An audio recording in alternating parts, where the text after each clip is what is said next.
13033 up Howrah Katihar express WAP-7 locomotive নিয়ে Malda town স্টেশনের 4 নম্বর প্ল্যাটফর্মে আসছে। ট্রেনটি খুবই পপুলার ট্রেনটিতে বেশিরভাগই জেনারেল কামরা আছে, 6টা স্লিপার কোচ এবং একটা AC 3 টায়ার কোচও আছে। ট্রেনটি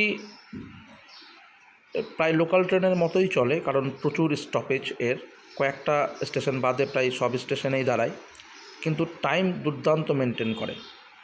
সেই জন্য ট্রেনটি একটি খুবই পপুলার ট্রেন মালদা থেকে কাঠিয়ার কিংবা মালদা থেকে হাওড়া যাওয়ার জন্য। 13033 আপ হাওড়া কাঠিয়ার এক্সপ্রেস